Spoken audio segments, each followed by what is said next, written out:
Seja bem-vindo a mais um The Leão Cast.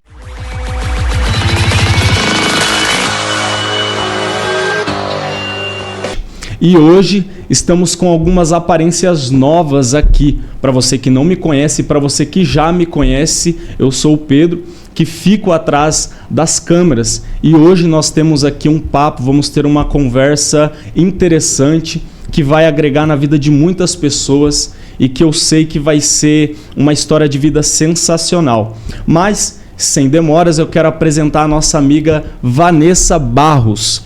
Vanessa, se apresente, por favor. Olá, Pedro, tudo bem? Tudo, graças a Deus. Bom, meu nome é Vanessa. Eu vim aqui hoje compartilhar um pouquinho da minha história, de tudo aquilo que Deus fez por mim e ainda continua fazendo em mim. E se eu conseguir colaborar com alguém que seja uma pessoa com a minha história de vida, esse é o meu propósito. Eu irei ajudar, eu irei contar, porque não existe prazer maior na vida do que você poder compartilhar aquilo que Deus fez por você e aquilo que Ele pode fazer na vida de alguém que crê. Então é isso. Sim, muito legal. Eu sei que eu vou ser a primeira pessoa que vai ser impactada por essa história de vida que você tem a nos trazer. Mas, assim, Vanessa, como que você começou assim nesse caminho? Qual que foi o caminho que você teve para poder chegar onde você chegou hoje? Tá. O que te fez chegar até aqui? Vamos lá. Acho que todo mundo já ouviu bastante falar, né? Que o processo, ele te impulsiona para você viver o seu propósito. Só que muitas das vezes nós vivemos processos e nós não entendemos. Então, eu costumo dizer que eu vivi vários processos e continuo vivendo eu continuo vivendo processos, né? Sim. Só que esses processos que eu vivi, que venci, eles me impulsionaram, eles continuam, na verdade, me empurrando ao meu propósito de vida.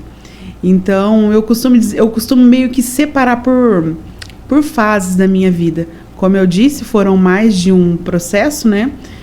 Que eu enfrentei e que venci em Deus tudo isso.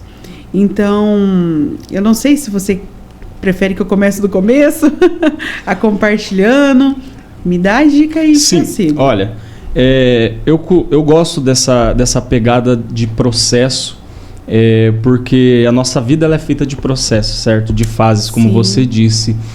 Eu gosto de uma frase muito interessante, bíblica, que o próprio sábio Salomão dizia, que não importa como você começou, e sim como você termina. Exato. Como não sou eu que estou aqui para dar a minha história de vida, é você, mas eu tive alguns processos da minha vida que me impulsionaram para chegar aqui onde eu estou hoje. E eu sei que Deus tem coisas mais para nós, mais para frente, futuramente, que o futuro, é claro, não nos pertence. Mas assim, você é mãe, você é professora, o que isso agrega na sua vida hoje? Tá, então vamos lá. Eu sou mãe de anjo. Sim. Trabalho atualmente no estado. Então, assim, de todos os processos que eu vivi hoje, o que eu tenho feito? Eu tenho buscado ser útil na vida de alguém, com a minha história de vida. Porque assim, Pedro, na minha vida não foi muito fácil, como de várias pessoas que estão nos assistindo nesse momento, né? Então, eu começo assim, já lá pela minha infância. É interessante que eu já nasci com um desejo de servir ao Senhor. Sério? Eu era criança, sim, e a minha mãe era afastada dos caminhos do Senhor. E o meu pai, ele vinha de outra religião, então tinha aquele atrito familiar em casa. Uhum. Então, devido a isso, a minha mãe, mesmo conhecedora da palavra e afastada do evangelho, a minha mãe falava, não vai, porque seu pai vai brigar. E eu já sentia muito desejo de ir. E muitas das vezes a minha mãe falava, eu preciso voltar para a igreja. E ela não tinha forças para voltar. E assim, é interessante porque começa antes mesmo de eu nascer a minha história, né? Uhum. Porque a minha mãe, ela se afastou dos caminhos do Senhor quando entrou nesse relacionamento com o meu pai. Mesmo os pastores dizendo, olha, não é de Deus. Ela foi. Sim. E continuou porque já amava, enfim. E aí teve esse processo que ela se afastou dos caminhos do Senhor, esse desejo que eu tinha de ir para a igreja, mas não podia. E um belo dia começou a surgir uma manchinha na minha pele. Sim. E a minha mãe me levou ao médico, isso foi na década de 90. Não era muito difundido o assunto, mas eu fui diagnosticada com vitiligo. Então, assim, eu me lembro de eu criança, eu dormia na beliche, acordava da minha mãe, assim, debruçada na beliche, chorando muito. E ela dizia, por que não em mim, Senhor? E por que na minha filha? E ali ela já sabia que havia começado um processo na vida dela, porque a palavra é clara. Quando o Senhor ele tem um propósito, aquele que não vem pelo amor, vem pela dor. Sim. Mas, mesmo assim, diante dessa história, minha mãe continuou vivendo a vida dela. E passado, eu acho que mais um ano por aí, quando eu tinha meus 9 anos de idade, o meu pai ele era segurança da Universidade Estadual de Londrina. Só que foi uma época muito difícil, de um governo muito difícil, que o salário caiu muito. E todo casal, né, recém-casado, como eram os meus pais, nós éramos pequenos, eles tinham um desejo de ter a casa própria. Então eu me lembro que meu pai ele se tornou verdureiro, não sei se você vai se lembrar. Verdureiro? Verdureiro daquelas Kombis. Sim, na verdade o meu irmão ele trabalhou disso. É igual você falou, década de 90 eu ainda não era nem nascido, gente. Eu sou de 2001, eu tenho 20, eu vou fazer 23 agora em agosto, dia 30 agora. Uhum. Então assim, eu tenho muito que aprender. Eu acho que a vida ela é feita de aprendizado, né? Muito, com certeza. Eu ouvi um sábio dizer que ele só é sábio quando ele se coloca no lugar de que não sabe nada, entendeu? É verdade. Quando ele fala assim, cara, eu não sei... É aquela famosa frase, só sei que nada sei. Quanto mais você sabe, menos você sabe, né? Mas continua dizendo pra gente essa questão do seu processo, o que te levou, o que transformou na pessoa que você é hoje. Então tá. Vou continuando porque para não perder o fio da meada. Por favor. E eu tô falando da etapa da minha infância. Então, quando meu pai ele era verdureiro, geralmente nas folgas, ele que trabalhava... ele ia trabalhar de verdureiro com o meu irmão mais velho e eu nunca ia. Em um determinado dia, meu irmão não estava querendo ir, meu pai precisava ir, porque meu pai tinha as contas para pagar, né, a casa para manter. Uhum. E aí eu entrei e falei, não, eu vou com o senhor. Eu chamava meu pai de papai. Eu falava assim, eu vou com o senhor, papai. Que é muito raro hoje em dia. Nossa, isso, né? muito raro, ainda falava errado, né? Eu tinha apenas 9 anos de idade. E eu fui com ele. Nós somos aqui numa comunidade bem conhecida da nossa cidade, que na década de 90 ela era muito perigosa, muito perigosa. Mas nós fomos. E eu me lembro que nós estávamos numa rua, quando eu vi 6 homens com capuz na cabeça. Eles viraram a esquina e vieram em direção à Kombi. Então eu estava atrás, meu pai na frente, e um veio perto de mim com uma faca na mão e disse, não se mexe, senão eu te mato agora. E aí ele deu a volta, foi com os outros 5 para pegar o meu pai. E ali eu desobedeci a ordem. Assim, eu hoje entendo que foi Deus, foi o Espírito Santo que estava ali comigo, porque me deu uma coragem assim de um valente de guerra. Então eu saí correndo e em desespero eu invadi uma casa, não dentro da casa, mas um quintal para me esconder. Sim. E ali eu escutei aqueles barulhos, aqueles homens saindo, e eu falei, foram embora. E eu escutei meu pai me gritando. Quando eu fui de encontro com ele, que era uma descida muito íngreme, eu só via o rosto do meu pai sem sangue. Todo o corpo do meu pai estava ensanguentado. Só que assim, para você ter uma ideia disso, às vezes quando a gente vai lavar calçada, não fura a mangueira? Sim. O sangue dele escoava daquele jeito. E aí eu me deparei com 9 anos de idade, na época não existia SAMU, não existia o SAMU ou o SEAT. Naquela comunidade era muito perigosa, então existia a lei do silêncio, que ninguém ajudava. E eu gritando, socorro, socorro, enfim, um casal decidiu me ajudar. Fui até um postinho de saúde, isso já estava ficando de noite, escuro. Não tinha celular na época, né? Estava longe o orelhão. E quando eu estava lá fazendo a ficha do meu pai, parou o camburão da polícia. E na época era uma Kombi, Não sei se você já viu. A Kombi? Uma Kombi, Não, era um camburão da polícia. Sim. Então, assim, meu pai estava deitado lá dentro, né? Porque atrás tinha 2 bancos. Então, meu pai estava em um e eu sentei em outro. Que eles passaram para me pegar. Enfim, daí ele foi para o hospital, ia chegar até na minha casa com a polícia. Uhum. Então, foi todo esse processo doloroso. E aí, como eu já tinha o vitiligo, aí ele deu uma estourada, né? Ele expandiu mais. Porque ele é emocional também. E naquele momento, tudo que meu pai e minha mãe lutou para ter foi perdido. Nós fomos morar de aluguel, numa casa assim, num casebre mesmo. E aí o meu pai praticamente morreu, por quê? O meu pai levou 11 facadas. Uma faca, ela tocou aqui numa veia importante atrás da orelha, só que ela não cortou, senão ele teria morrido na hora. Ele furou o pulmão em 3 lugares, o intestino dele furou em 5 lugares. E naquele momento, a minha mãe, ela costuma dizer que o vaso dela se quebrou. E ali ele ficou em coma. Quando ele voltou do coma, ele falou assim: volta para sua igreja, porque eu vou voltar para a minha. E ali começou o processo da minha mãe retornar para a igreja. Então, só que nesse momento nós todos estávamos muito quebrados financeiramente, emocionalmente. Só que a fé, ela vem pelo ouvir. E o ouvir da palavra de Deus. Então a minha mãe começou a ouvir muito rádio evangélica na época. Sim.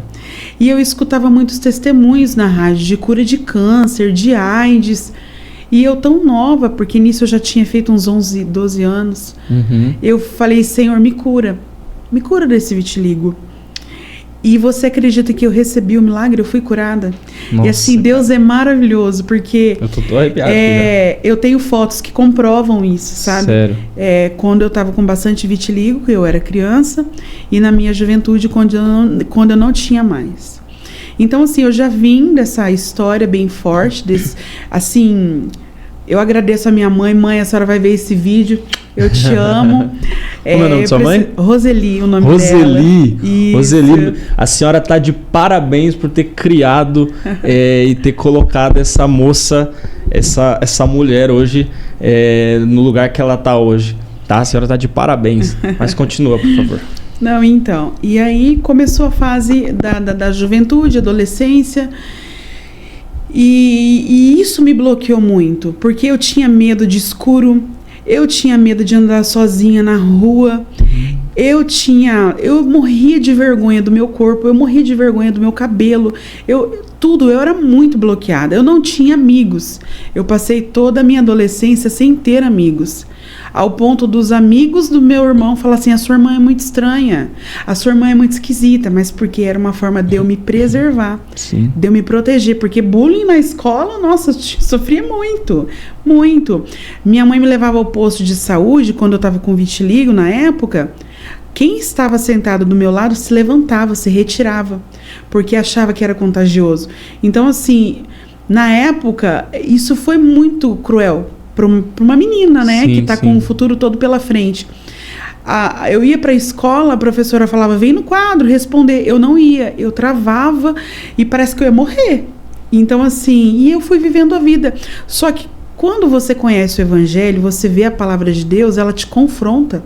E você vê que isso não é certo. Não está certo. Então, assim, eu buscava mudanças dentro de mim. E aí eu comecei a trabalhar, fui me soltando mais, só que daí você começa a buscar muito pela carreira e começa a se afastar do Senhor. E aí eu acabei tendo alguns relacionamentos que não deram certo na minha vida, que me frustraram demais. Sim. Só que, quando eu fiz os meus 16 anos, eu fui ao médico e eu recebi um diagnóstico médico. Ele disse que eu não poderia ter filhos de forma natural, que eu precisaria fazer um tratamento médico, devido a problemas hormonais. E hoje, gente, olha, eu quero deixar algo falado aqui, que diagnóstico não é destino. E eu peguei na época aquele diagnóstico como um destino para mim. Eu levei dos meus 16 anos, eu posso dizer, até os 37 anos, esse diagnóstico como um destino para minha vida. Sim. E eu conheci o meu esposo aos 27 anos, e quando Eu conheci o meu esposo porque era assim, toda menina sonha, né? Nesse meio tempo que você conheceu o seu esposo aos 27 anos, você já era formada em alguma coisa? Tá, então. Aí eu comecei a trabalhar. Porque meu sonho era fazer minha faculdade. Sim. E aí eu não consegui passar numa universidade pública. E você queria fazer faculdade do quê? Eu queria fazer ADM, depois pedagogia. Nossa. Tudo a ver, né? Então, envolve. Eu acho que envolve. Indiretamente, sim. Sim. Mas...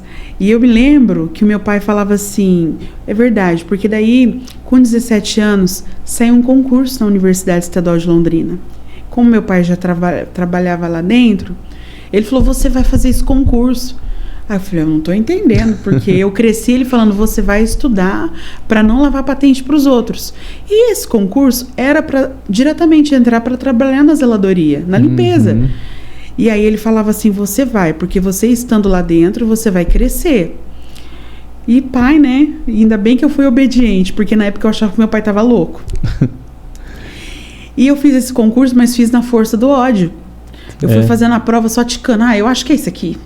Nossa, parece que eu tô me vendo nisso já. Eu fazia muito isso. Sério? Nossa, eu não sei como que eu passei em provas. Eu digo na época de escola, né? Então. Mas enfim. E aí eu fiquei na colocação de número 628. Tipo, graças a Deus, obedeci meu pai, vou seguir minha vida. E eu comecei a trabalhar em mercado, muito conhecido aqui na cidade, né? Numa rede de mercados. E ali eu comecei a trabalhar, e eu falei, não, eu já não consegui fazer faculdade, então eu vou fazer o técnico de administração. E fui para esse meio. Consequentemente, eu consegui melhorar de cargo dentro da empresa e de salário. E eu fui subindo. E o meu desejo era subir na empresa, ir embora de Londrina, sonhava. E aí um belo dia, tô lá trabalhando, o telefone toca. Só que assim, eu abro um parêntese que eu estava vivendo a minha juventude. Na igreja tem muita coisa voltada para jovem. Então, assim, tudo que era na época de carnaval, final de ano, eu não podia ir. Eu estava envolvida no trabalho. E um dia eu fiz uma oração para Deus, porque uma vez eu escutei o pastor dizendo assim: desenhe como você quer o que você sonha, mas saiba pedir para Deus como você quer, que jeito que você quer. E um dia eu fiz essa oração. Falei, Senhor, o Senhor sabe o desejo do meu coração de participar dos eventos, ser mais atuante na igreja. Mas o Senhor sabe que o meu trabalho, infelizmente, me impede disso. Sim. Então, Senhor, eu peço para o Senhor um trabalho de segunda a sexta-feira, um trabalho que eu não trabalhe dias de feriado e finais de semana. Se possível, Senhor, que tenha recesso final do ano. E fiz essa oração e descansei. E um dia o telefone me tocou. Era o concurso que eu tinha feito. Vanessa, você foi convocada para fazer a segunda etapa da prova. Olha só. Aí, como assim? Gente, já tinha passado, porque o concurso é 4 anos que ele vale. Tava vencendo. Aí falou, não, você vai fazer a prova agora de aptidão física. Aí a criança aqui, né, entrou na academia, né? Carou uma esteira lá. 15 dias fiz todos os treinamentos. E para honra e glória do Senhor eu passei. Isso é uma força psicológica. Nossa, e assim, aí eu tinha que sair da onde eu trabalhava, mas eu já tinha bastante tempo lá. E eu não queria pedir minhas contas. Sim. E foi outra coisa que eu coloquei diante do Senhor. Senhor, Pai, me ajuda. Vai, toca no coração. O Senhor quebranta até o coração de Faraó, o Senhor pode. E a minha chefe era uma das acionistas da rede de mercados. E assim, todo mundo tinha muito medo. Quando ela chegava em Londrina, um passava o telefone pro outro. Ela tá em Londrina. E aí um dia eu falei pro meu chefe, falei, fala pra ela me mandar embora. Ele olhou pra mim e falou, você tá louca? Eu falei, não eu já tenho, o resto é com Deus. Só tô te pedindo pra você falar com ela. E descansei. E de fato e de verdade, perto de sair eu fiz o balanço da loja sozinha. E aí, uns 2, 3 dias depois, ela foi na loja, ele conversou com ela, e aí ela falou assim, mas ela já deu trabalho para a empresa? Ele falou, não. Inclusive, o último balanço da loja quem fez foi ela, e sozinha, e deu um ótimo resultado. Ela falou, manda embora. Então, ali o Senhor me entregou mais uma bênção. Eu saí com todos os meus direitos de trabalho, fiquei aguardando, e aí passei uma outra prova, porque o concurso venceu, e aí eu já tinha saído do trabalho, e aí? E o que tu fez? Orei. Crente, joelho no chão, né? O básico. O básico. E descansar no Senhor. E na época eu tinha carro financiado, aquela luta, aquela prova, aquele estreito. E aí um belo dia, nesse intervalo, eu conheci meu esposo. Então a bênção do trabalho e meu esposo chegou tudo junto, sabe? Olha só. É, uma semana de diferença, mais ou menos. E tipo assim, como é que foi pra você processar tudo isso? Olha, não, a mente não dá conta. Não, porque assim, quando eu tive as frustrações na área sentimental, eu orei e disse: Senhor, não permita que nenhum homem me toque mais, que não sirva para ser meu esposo. Então eu vi ali de alguns anos já, aguardando no Senhor a minha promessa, porque Ele tinha feito para mim uma promessa. Quando aconteceu, o céu, né, escancarou as janelas lá e desceu as bênçãos de Deus, né? E de fato e de verdade eu comecei a trabalhar na zeladoria. E assim, eu não me envergonho de falar isso, porque o Senhor sabe como tratar o caráter do homem. E ninguém começa de cima, né? Exatamente. Então, assim, faz parte da minha trajetória. Então, eu entrei, trabalhei quase 3 anos.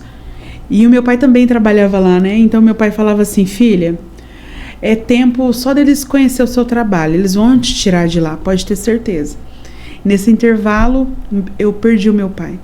Que depois eu vou entrar nessa parte. Então, assim, o meu pai não conseguiu ver, mas eu tive essa ascensão hoje, dentro dessa instituição que eu trabalho, que hoje, para a honra e a glória do Senhor, né? Sim. Sou uma vice-gestora de frota, cuido aí de alguns motoristas, de uma frota de veículos de quase 200 veículos. Então, assim, é onde o Senhor me colocou. Tá, vamos por parte. Eu tenho algumas perguntas, porém, eu quero saber, porque tem muita gente que não sabe o que é a doença que você venceu. Eu, por exemplo, já tive contato com pessoas que teve o vitiligo. É vitiligo, né? Isso. Que teve o vitiligo, mas eu não sabia a causa daquilo. E você disse que é uma questão psicológica, sentimental, emocional. Também. É uma questão emocional. Também. Né? O que, tipo assim, o que fez só provocar? Você lembra de alguma coisa? Qual foi o diagnóstico de tudo isso? Então, eu vou te falar porque, assim, pelo que você percebeu, eu estou com vitiligo novamente. Sim. Mas lá atrás não foi algo isolado. Como eu te disse, claro que aumentou muito quando eu passei pelo processo, né? Que tudo que eu vi meu pai daquela forma e tudo mais. Mas, assim, ele tem uma parte que vem da genética, mas ele também tem a parte que vem do emocional. Então, todo o estresse que o ser humano vive, para algum lugar o organismo vai jogar por algum problema, se você não tratar seja aquilo. uma queda de cabelo, seja uma mancha. Exatamente. Com outros tipos de doença. Sim. Outros tipos de doenças, né, que podem estar surgindo. E o vitiligo é uma delas, que o próprio sistema imunológico ataca a pigmentação da pele, como se fosse um corpo estranho. Então, você vai perdendo a pigmentação da pele. Então, assim, aconteceu essa parte do meu trabalho, né, que graças a Deus hoje o Senhor fez tudo que fez. Mas daí, simultaneamente a isso, Sim. Como eu disse, toda menina ela sonha em ter a sua casa, ter a sua família, ter os seus filhos, mas como eu disse, que eu trazia um diagnóstico médico como destino. Então, quando eu me casei, para mim a cereja do meu bolo era ter um filho. Porque eu falei, nossa, vai coroar agora, porque nesse meio tempo o governo também ele bancou uma faculdade tecnológica para os funcionários. Olha só. E aí eu consegui me formar também em gestão pública, tudo de forma gratuita, que foi outro presente do Senhor para minha vida. Tudo, por isso que eu falo, tudo aquilo que você sonha, você coloca nas mãos do Senhor, Ele faz. Era isso que eu ia dizer. Ele faz. Já faz esse corte aí, tá, o cameraman? Já faz esse corte. Vanessa, essa questão que você levou para sua vida, o diagnóstico, você levou para sua vida várias dificuldades e você, querendo ou não, você venceu. Você venceu algumas dessas dificuldades e continua vencendo. Com certeza. Então, assim, o que você tem para dizer para uma pessoa que talvez esteja numa situação parecida ou que tenha uma situação que talvez ela olhe e diga que não tem como, talvez o psicológico dela, a inteligência emocional dela não esteja tão como é que eu posso te dizer, fixada em uma fé, que é a que nós temos. Sim, claro. Bom, eu vou usar a minha própria história como exemplo. É interessante porque quando eu desenvolvi vitiligo agora recentemente pela segunda vez, eu revivi tudo, os olhares, as pessoas desviando, e isso é muito cruel. Então, assim... Mas se você estava com um pensamento totalmente diferente de antes. Não, com certeza. Querendo ou não, isso já não abalava mais. Não, mas mesmo assim, porque foi bem na época da pandemia, e aí depois que a gente parou de usar máscara, foi muito brusco a mudança para mim. Mas eu já estava bem melhor na questão da inteligência emocional. Mas vamos lá. O que eu pensei? Eu não sou melhor do que ninguém. E quantas pessoas hoje, eu falo, Pedro, quantas pessoas hoje descobriram o diagnóstico de câncer? Quantas pessoas hoje saíram do trabalho achando que ia chegar em casa e não chegou? Porque está no hospital amputando uma perna ou um braço. Sim. Então, assim, com tudo que o vitiligo ele causa na minha pele, ele não me causa dor, ele não me causa coceira. Eu não perdi nenhum movimento dos meus braços, das minhas pernas, eu não perdi nada disso. Então, quando eu consigo entender que eu não sou melhor do que ninguém e que eu poderia ter passado outro tipo de situação, eu entendo que isso não é nada. Eu poderia sofrer muito mais, porque eu não sou melhor do que ninguém. Sim. E eu sei que tem pessoas que talvez estão nos assistindo nesse momento, Pedro, que de repente estão tristes porque descobriram um diagnóstico médico. Mas eu quero dizer para você que diagnóstico não é destino. Porque quando você foca na grandeza do nosso Deus, quando você entende quem é Ele na sua vida, você vai entender que isso é só um processo que você está vivendo, que está te empurrando para o seu propósito. Você pode ter certeza nisso que eu estou te falando. Cara, é sobre isso, né? E isso também não é nem a metade do que você viveu e continua vivendo, né? Sim. Então, nesse meio tempo, você venceu essa doença, voltou a lutar contra essa doença. Sim. E ainda luta, no caso. Então, lembra lá atrás que eu fui curada, Sim. que eu recebi um milagre. Eu gosto muito de frisar isso, Sim. porque Deus ainda faz milagres, Deus ainda cura, Sim. porque Ele é o mesmo ontem, hoje e sempre será. Quem muda somos nós. Sim. Quem muda é a nossa fé que se torna rasa. Então, assim, eu gosto muito de dizer isso, eu fui curada. Mas Glória a minha a vida Deus. seguiu, como eu disse, me casei, comecei a trabalhar, e aí começou a minha luta. Hoje eu não gosto de dizer mais luta, porque hoje eu entendo que é um processo mesmo. Um processo, sabe, para o progresso. A infertilidade, ela é uma professora na minha vida. Porque toda mulher que tem muita mulher que não quer ter filho, né? Tem muita mulher que odeia criança, mas como eu disse, era a cereja do meu bolo. E eu falei, quando eu me casar, eu já vou ter meu emprego, e eu vou ter meu filho. Entende? Então, assim, foi tudo planejado. Ainda namorando, eu já fiz meu plano de saúde, para que quando eu casasse, eu já começasse as tentativas. Mas eu tinha um diagnóstico, eu falei, vou tentar 1 ano, 2 anos. Nada, nenhum resultado bom. E assim, pensa numa pessoa ansiosa, Pedro. Ah, você tá falando com outra também. Nossa, pensa numa pessoa ansiosa que não gostava de ficar numa fila, esperando o semáforo abrir, esse tipo de coisa. E eu lutando e procurando. E assim, nessa época, o meu medo era de depender de novo da fé, porque foi tão árduo depender da fé na minha... Eu tinha essa concepção, mas hoje eu entendo que como eu estava errada. E eu falei, não, eu vou procurar os melhores médicos de Londrina, eu vou procurar os melhores tratamentos que eu puder alcançar, os melhores exames, eu vou. E eu comecei a pesquisar Google, Dr. Google, pesquisando, e fui. Eu não saía de médicos, gastei muito dinheiro com médicos, e levei muita frustração, muita humilhação, e ali começou uma nova dor na minha vida, uma nova dor. E eu me lembro que lá no começo meu pai ainda me acompanhava em alguns exames. Sim. Só que, vou abrir um parênteses para falar um pouquinho do meu pai. Sim. Quando meu pai ele sarou, ele começou a perseguir novamente a minha mãe. Só que ali nós, os filhos, já tinham conhecido o evangelho, ele não conseguia segurar mais. Então nós amávamos estar na igreja. Nós andávamos 3, 4 quilômetros para ir à igreja. Nós dependíamos de carona, nós não tínhamos dinheiro, nós morávamos num bairro onde tinha muito mato, sabe? Tudo, não tinha recurso, tudo muito difícil. Eu tinha um vizinho que tinha um caminhão, nós subíamos no caminhão para ir para a igreja, mas a gente ia em vigília, a gente fazia jejum. Nossa. E assim, buscava muito, Senhor, muito intensamente. Coisa que muita gente não faz hoje em dia. Muito, não. E na época, assim, a gente morava em 2 cômodos, imagina, uma família com 4 pessoas. Então, assim, a gente ia orar, não tinha liberdade para orar, meu pai estava ali. O que você está fazendo? A gente tinha que se trancar no banheiro, e se demorasse, ele ia lá e batia. O que você está fazendo no banheiro?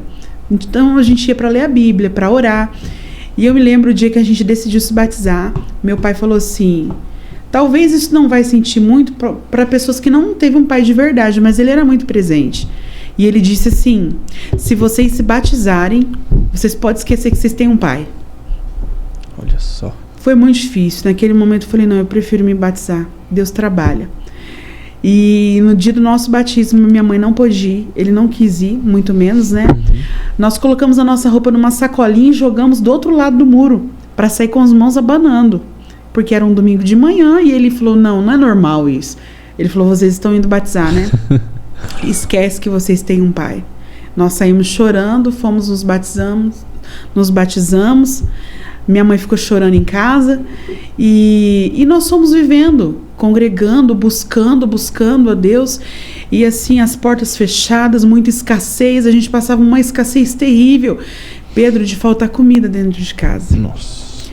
Sabe, da minha mãe fazer um fubá pra gente comer, e só os filhos comer, os pais ficar sem comer. Já aconteceu isso. Já aconteceu da gente não ter coberta para se cobrir,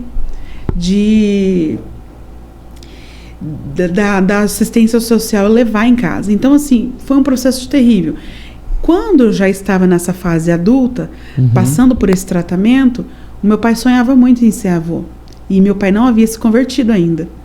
E nesse processo que ele sonhava em ser avô, ele já tinha dito: esqueçam que vocês têm um pai. Não, essa história, esqueçam quando que vocês não têm um pai, foi lá na adolescência, quando a minha mãe retornou para a igreja. Entendi. Então, dos 13 anos até agora, nessa época, 2, 3 anos de casada, ele ainda não tinha se convertido. E nós buscávamos por ele. 20 anos nós oramos por ele. Olha só. 20 anos pela conversão de uma pessoa. E sabe, teve um dia que eu cheguei e vi minha mãe chorando, porque ele humilhava muito a minha mãe. Xingava a minha mãe, falava que a minha mãe tinha caso com um pastor. E um dia eu cheguei e vi minha mãe chorando, e naquele dia eu senti o Espírito Santo falando comigo: fala para ela entregar nas minhas mãos. E aí eu falei: mãe, tem o Eduardo, fui falando o nome das pessoas que estavam orando, né? Falei: encheu a mão aqui, ó, que eu me lembre. Não é possível mais de 10 pessoas estar orando para uma pessoa e ela não se converter. Só deixa eu interromper essa questão da gente entregar as coisas na mão de Deus. Por eu ter passado um processo igual, chegou um momento em que eu cresci na igreja, né, participei, cresci ministerialmente, depois eu afastei. Nesse meio tempo, fiquei 6 anos afastado. E chegou um tempo que minha mãe fez exatamente isso. Eu entrego. Vocês vão entender o que é entregar na mão de Deus. E eu disse para ela: de 2 coisas está acontecendo. Alguma dessas 10 pessoas que está orando está em pecado e não está subindo a oração. Ou nós estamos orando errado. Porque a palavra fala: pedis e não recebeis, porque pedis mal. Então, naquele momento eu falei: mãe, entrega. Sabe como você pega assim, ó? Entrega para o Senhor. Ele sabe o que fazer, Ele sabe o melhor para nós. E ela ficou assim, estatizada, sabe? Porque ela viu que foi o Espírito Santo que estava ali falando com a gente. E naquele momento ela fez isso, ela entregou meu pai nas mãos do Senhor. Essa conversa que nós tivemos foi em julho. Em agosto, meu pai sofreu um AVC isquêmico. E em setembro, meu pai faleceu. Só que quando ele ficou doente em agosto, até setembro, o Senhor trabalhou na vida dele. Meu pai foi liberto do cigarro, que meu pai não conseguia. E eu vendo meu pai doente, correndo o risco de perder o meu pai, um dia eu cheguei nele e falei: o senhor sente vontade ainda de fumar, pai? Fala pra mim. porque eu tinha medo dele ter parado por medo. E ele disse: eu fui capaz de viver sem o meu pai e sem a minha mãe. E eu não fui capaz de viver sem o cigarro. E agora ele me adoeceu. Ali eu vi meu pai liberto. Ali eu chorei junto com ele. Nossa. Foi muito forte. E um dia, meu pai era muito brincalhão, extrovertido. E um dia eu falei: papai, até adulto eu chamava ele de papai no meio dos outros. Se pudesse até hoje, né? Tá, até hoje. E eu disse: o senhor sabe, né? Que os viciados não herdarão o reino dos céus, e que se não confessar o Senhor como seu único suficiente Salvador, não vai herdar o reino dos céus, pai. Então o senhor sabe que nessa vida é passageira. O senhor sabe para onde vai a sua alma? E ele estava rindo, brincando. Naquele momento ele fechou o sorriso, olhou para mim e falou assim: você não sabe que o seu pai fala com Deus. Aí eu descansei meu coração. Então, assim, em 40 dias, mais ou menos, o Senhor recolheu meu pai. Só que foi um pouco doloroso, porque foi na nossa frente. E uns dias antes que ele estava doente, ele olhou para mim chorando e disse: eu tenho medo de eu morrer e não conhecer os meus netos. Isso me rasgou de cima embaixo, assim. E ali eu tive que encontrar fôlego e dizer: o Senhor vai ver. Se Deus quiser, o Senhor vai ver. E assim, foi muito doloroso isso para mim, porque de fato ele não viu. Sim. Mas assim, para a honra e a glória do nome do Senhor, o meu pai partiu dessa terra, mas ele partiu salvo e partiu liberto. E é algo que conforta a gente, né, de fato, porque assim, para as pessoas que não entenderam, quando você entrega algo na mão de Deus, realmente é isso. É Deus tratando, é Deus fazendo. É como se eu dissesse para Deus: Deus, eu não vou falar mais do Senhor para ele. Eu vou falar dele para o Senhor. Exato. É aí que Deus entra. Essa é a pegada. Então, tipo assim, o momento em que Deus começa a agir é o momento excepcional, que é o momento em que eu gosto de expressar como é quando ele se levanta do trono. É verdade. Eu gosto muito dessa expressão. Mas, assim, Vanessa, você passou por todo esse processo, né? Teve toda essa criação com seu pai, você casou e logo em seguida que ele faleceu, você teve os filhos? Como é que foi? Tá, então, quando ele faleceu, daí a gente passou por todo aquele processo de luto, né? Que eu falei: eu vou respirar um pouco. Então eu esperei mais 1 ano a 2 anos. E na época eu tinha muito desejo de fazer a fertilização in vitro. Mas o meu, assim, desejo, né? Porque condições financeiras na época nós não tínhamos. Sim. E o meu esposo não concordava. Que ele falava assim, que o Senhor é dono da vida e que ele iria dar aos nossos filhos. Só que assim, eu tinha uma inquietação dentro de mim. Porque como eu estava adaptada a sempre correr atrás dos meus sonhos, objetivos, por que não desse? Então, e as coisas não foram acontecendo. E eu tinha algo dentro de mim que eu pensava muito. Quando eu estiver com meus 37, 38 anos, eu já tenho que estar com os meus filhos, com a minha família formada. Porque senão eu já vou ter ultrapassado, daí é só tratamentos mais complexos, que meu marido não concorda. Então, assim, eu quis colocar o meu futuro dentro de uma caixinha. E eu travei nessa visão.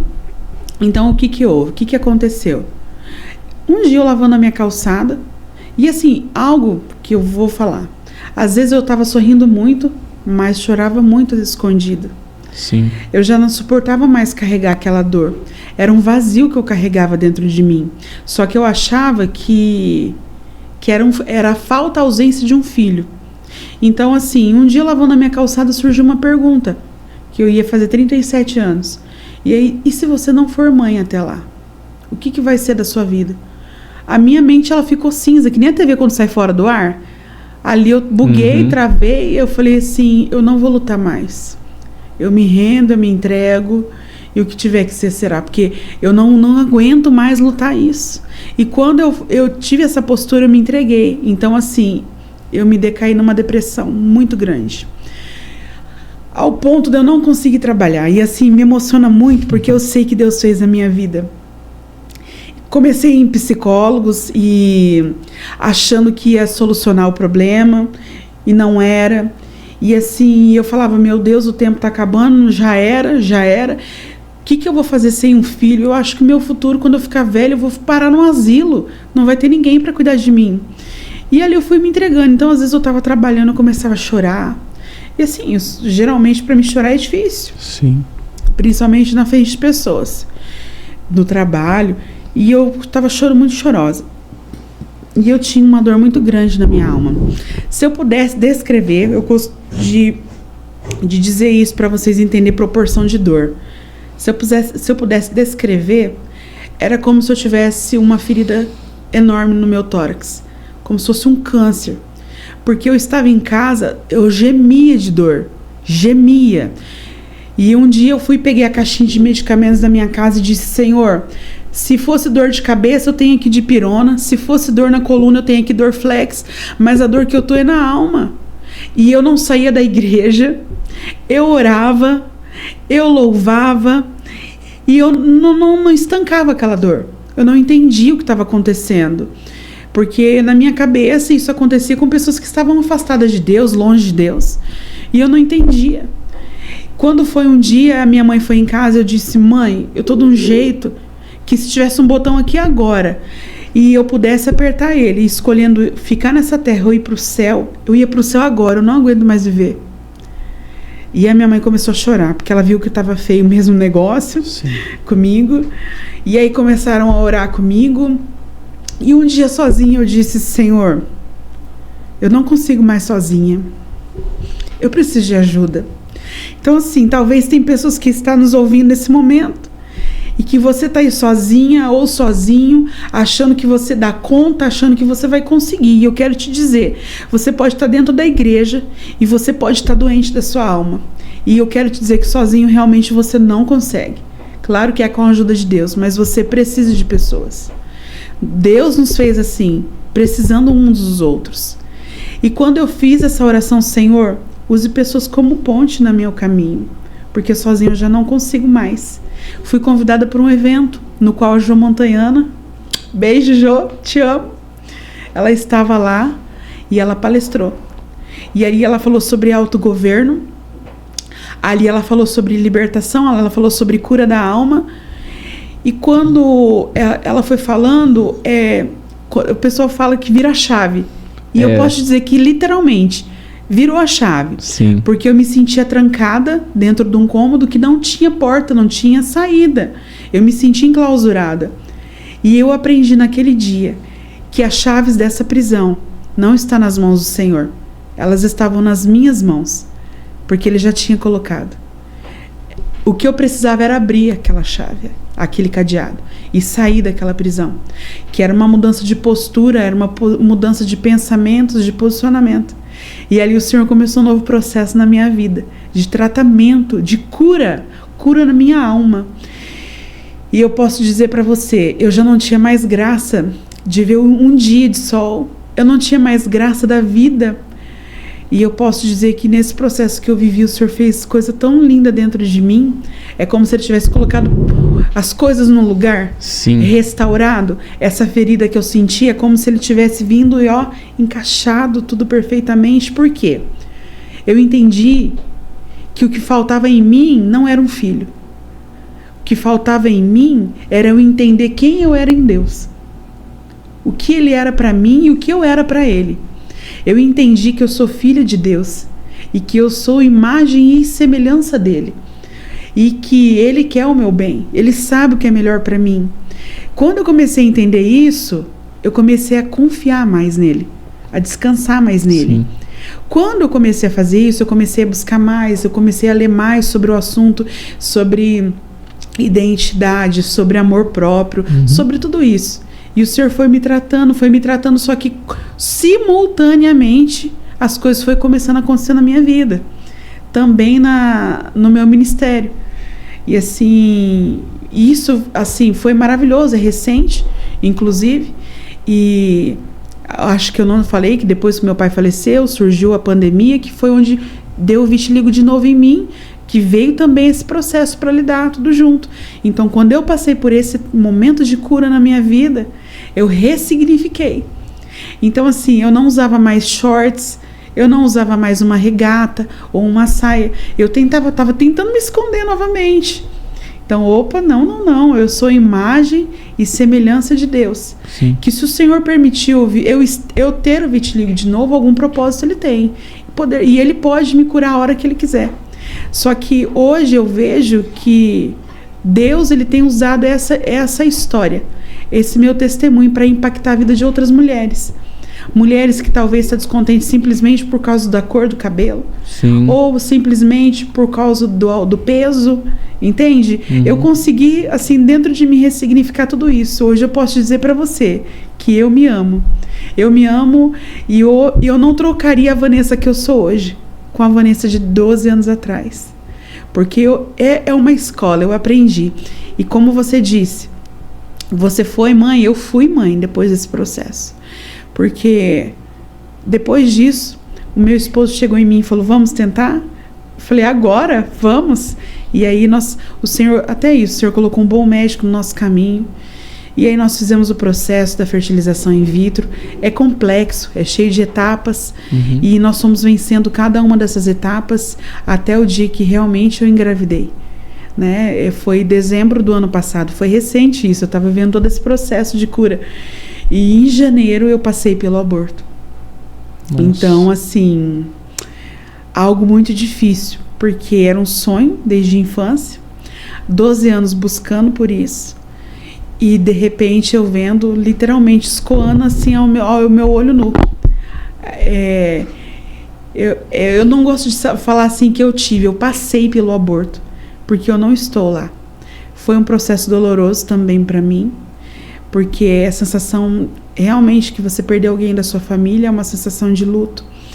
Só que como eu já sabia que tudo que estava acontecendo na minha vida faz parte de um processo no qual está me empurrando a passos largos para o meu propósito, eu entendi que nada vai me abalar se eu estiver firmada no Senhor. E assim, continuo carregando a promessa. Sim. Continuo com a minha fé firmada nele. Só que hoje é diferente. A minha vida é assim, independente se eu tiver filhos vivos ou não, eu sempre vou ser completa, porque é o Senhor Jesus que me completa. E isso não vem de religião, não vem do externo, é de dentro para fora. Sim. É na intimidade. É o que a Jo sempre fala sobre conexão, né? A Jo Montanhana fala muito sobre a conexão com Deus, de estar conectado com Deus. Então eu também comecei a mudar a minha rotina. Como eu trabalho o dia todo, comecei a falar, não, vou levantar mais cedo e eu vou dar a minha primícia para Deus. Então coisas começaram a acontecer na minha vida. E hoje, assim, me sinto uma mulher completa, realizada, plena em Deus. E crendo que o melhor ainda está por vir. É isso. Olha, Vanessa, é uma história e tanto. Eu acho que tem mais, né? Tem mais, só que... Tem mas assim, antes de você... essa questão da virada de chave, né? Essa pegada toda aí. Eu quero falar algo antes para vocês. É mais um comunicado que talvez se você estiver precisando de uma estrutura, você que talvez tenha um sonho de ter um podcast, você que tem uma vontade de fazer esse trabalho, tem uma vontade de divulgar o seu trabalho, o seu serviço nas redes sociais, eu vou estar disponibilizando aqui embaixo um contato. Nesse contato você vai fazer perguntas sobre a questão deste trabalho que a gente está produzindo, desse projeto. O projeto consiste em alugar um espaço como este para você fazer ter as suas conversas, ter os seus bate-papos, assim como esse que a gente está tendo aqui agora. Então, se você tem um sonho, você tem uma vontade de ter um podcast ou uma estrutura e você não tem as condições, você vai mandar mensagem para mim nesse telefone que eu vou disponibilizar aqui embaixo, tá bom? Então, mas assim, a chave virou, você teve seus filhos, você teve suas filhas, que você disse que é mãe de anjos, né? Essa é a nomenclatura que nós dizer, que você usa, mãe de anjos. Devolvemos para Deus. E eu sei que você tem alguma coisa para falar, que era algo... eu acho que você vai falar mais disso em algum evento, certo? Então você tem aí um tempo para você divulgar tá. esse evento. Então, dia 24 agora, aqui em Londrina, nós vamos ter um evento chamado Desperta Tu Que Dormes, no qual estarão ali, eu vou estar palestrando juntamente com mais 2 meninas maravilhosas. E claro que nós vamos estar ali junto na companhia da Jo Montanhana.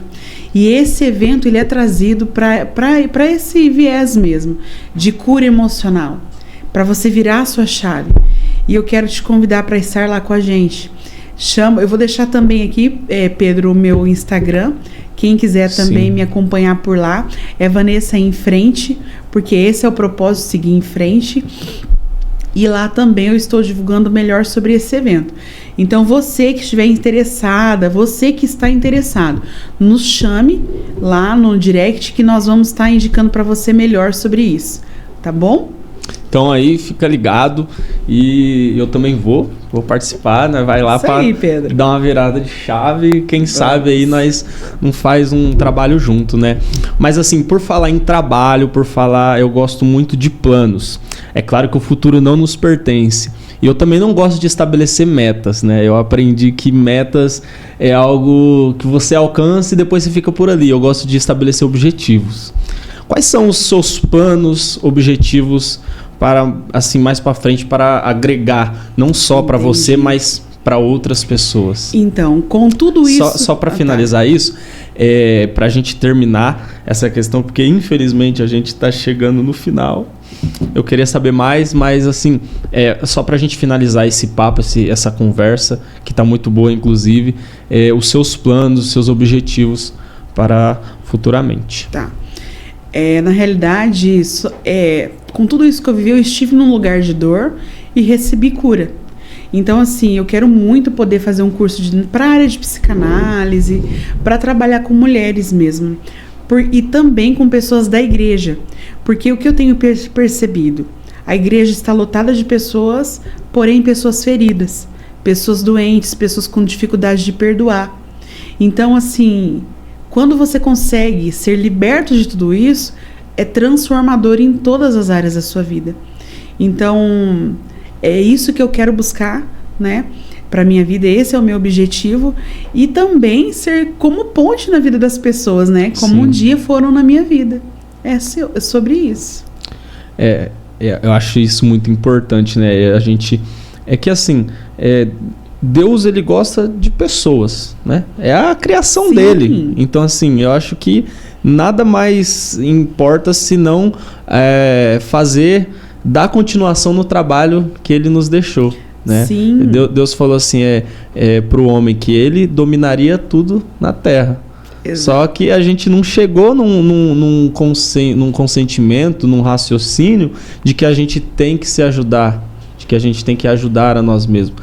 Então, eu acho que vai ser muito importante isso, não só para você, né, mas nós que temos assim, histórias para contar. Eu sou jovem ainda, eu tenho algumas histórias e eu sei que eu posso ajudar outros jovens com a minha história de vida, certo? Porque tem muito jovem que a sua vida é filtrada por rolê, é filtrada por balada, é filtrada por drogas. São escapes que eles usam para poder fugir da realidade, para ter liberdade, mas ao mesmo tempo eles se prendem, né? E se isso não for tratado, com tudo isso que a minha história, que eu vim contando desde a minha infância, não havia sido liberto. Sim. Estava guardado dentro de mim. Então, assim, isso tem que ser tratado. Sim. E se a gente puder ser útil na vida de alguém, ser uma pessoa usada nas mãos de Deus, que é o meu desejo, porque a glória dele, a honra e o louvor é para ele.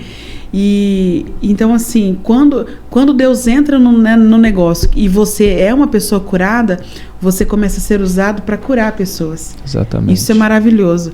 Eu acho que não tem recompensa maior nessa terra do que isso. Então, basicamente, é isso, gente. Essa conversa, esse papo, a gente vai estar disponibilizando aqui, tá? Todas as informações, o Instagram dela, o meu número também, para a gente resolver aquela questão da nossa estrutura.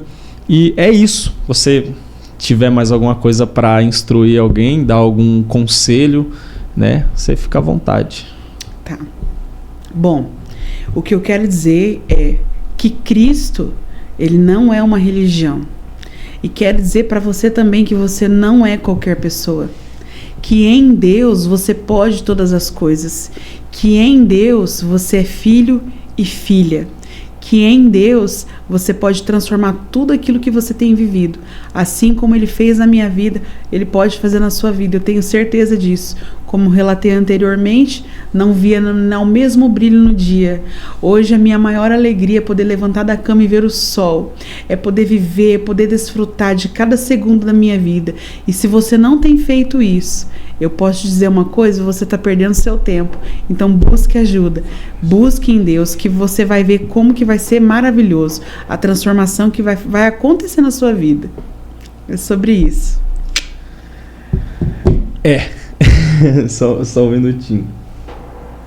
É que eu anotei algumas coisas aqui. Em questão do nosso... Agora eu lembrei. Em questão desse projeto do dia 24 agora, do Desperta Tu Que Dormes, eu creio que vai ser um evento e tanto, gente. E para as pessoas adquirirem o ingresso, tem essa questão, né, do ingresso, das pessoas estarem lá. Tem sim. Elas têm que falar com você, com a Jo, só chamar no nosso direct, né? Sim. Ou no meu, ou no da Jo, que a gente vai estar direcionando essas o Instagram pessoas. delas vão estar aqui, daí eu vou deixar o seu, da Vanessa, para vocês estarem se informando melhor sobre essa questão do Desperta Tu Que Dormes, que será sábado agora, ok? E é isso.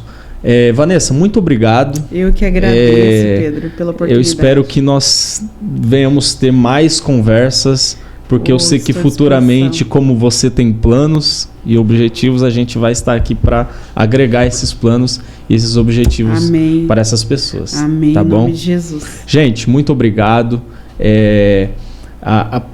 Pela minha primeira vez aqui, fazendo essa conversa, como eu disse para ela, eu não gosto de falar com a entrevista, porque a entrevista é muito formal, né? A gente tá com o microfone, mas não tá segurando um. Então, né? Então tem toda essa questão. Eu acho que foi uma conversa muito produtiva. Eu sei que vai ter mais aí. E amanhã, sexta-feira, nós vamos ter mais um podcast. A gente vai ter mais uma conversa, mais um diálogo com um cara que tem uma sabedoria aí excepcional, que eu sei que também que vai agregar muito para o crescimento espiritual para nossas vidas. Tá bom? Muito obrigado. Fiquem com Deus. Uma ótima noite, uma ótima tarde, um ótimo dia para você. Eu não sei qual horário que você está assistindo, mas fiquem com Deus. Um abraço e até mais. Tchau, tchau. O que você achou?